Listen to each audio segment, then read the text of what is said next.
সর্বক্ষেত্রে বৈষম্যে অর্থনীতিতে গণতন্ত্রের বদলে লুটপাটতন্ত্র কায়েম। বিদেশে অর্থ পাচার এবং মূল্যস্ফীতিতে জনগণের নাভিশ্বাস ওঠার কারণে আওয়ামী লীগ সরকারের পতন হয় বলে মনে করেন অর্থনীতিবিদ এম আকাশ।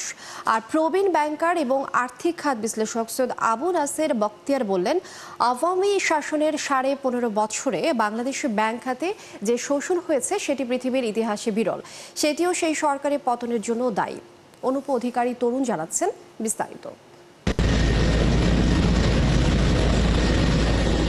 আওয়ামী সরকারের পতনের 1 বছর পূর্ণ হলো আজ, কিন্তু সেদিন শেখ হাসিনাকে কেন পালিয়ে যেতে হয়েছিল এজন্য 3টি অর্থনৈতিক মূল কারণ তুলে ধরলেন বিশিষ্ট এই অর্থনীতিবিদ। তিনি বলেন, বর্তমান সরকার এবং ভবিষ্যতে যারাই ক্ষমতায় আসবে তাদেরকে অতীত থেকে শিক্ষা নিতে হবে, নয়তো একই পরিণতি হতে পারে। আগে যেমন পূর্ব পাকিস্তান এবং পশ্চিম পাকিস্তান 2 অর্থনীতির কারণে পাকিস্তান ভেঙে গেল, তেমনি শেখ হাসিনার আমলে অর্থনীতির ভিতরে 2 অর্থনীতি, ধনীদের একরকম অর্থনীতি, গরিবদের আরেক রকম অর্থনীতি। দ্বিতীয় কারণ হচ্ছে যে এই বৈষম্যটা যে হয়েছে, ধনীরা যে ধনী হয়েছে কিভাবে হয়েছে, কিন্তু এটা হয়েছে রাতারাতি। বলা হয়েছে যে বিদেশিরা হিসাব করে বলেছে যে পৃথিবীর মধ্যে সবচেয়ে দ্রুততম গতিতে ধনী বেড়েছে এই সময়ে, ধনী হয়েছে এই সময়ে হাসিনার আমলে।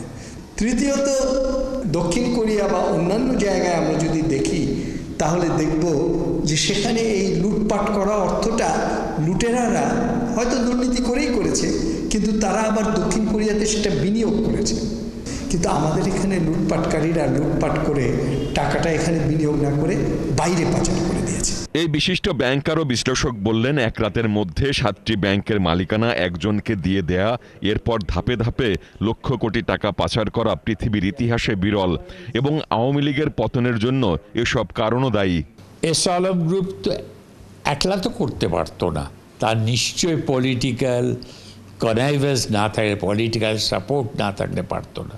সেই জন্যই বলতে যে বিগত সরকার তাদের এক জায়গায় নিয়ে এসে একটা হোটেলে গিয়ে 7টা ব্যাংক দিয়ে দিল।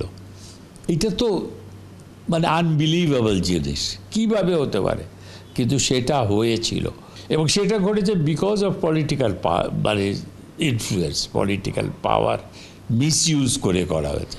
কোনো স্বচ্ছতা ছিল না সে কাজের ভেতরে, ঘাড়ের উপরে চাপায় দেওয়া হয়েছে। ম্যানেজমেন্ট সেখানে না করতে পারতো, ম্যানেজমেন্ট বা বোর্ড, কিন্তু তারা সেই শক্ত মেরুদণ্ড হয়তো ছিল না তাদের, এটাই বলতে চাই আমি। তবে বর্তমান সরকারের অর্থনৈতিক সফলতা তেমন নেই, যদিও 1 বছরে সেটি অসম্ভব বলে মত এই 2 বিশিষ্টজনের। স্থিতিশীলতাই তৈরি করতে পারলো না, প্রশাসনকেও ঠিক করতে পারলো না, লুটতরাজের অর্থ উদ্ধার করতে পারলো না, প্রবৃদ্ধিও করতে পারলো না। সুতরাং অর্থনৈতিক সফলতা এই সরকারের নেই।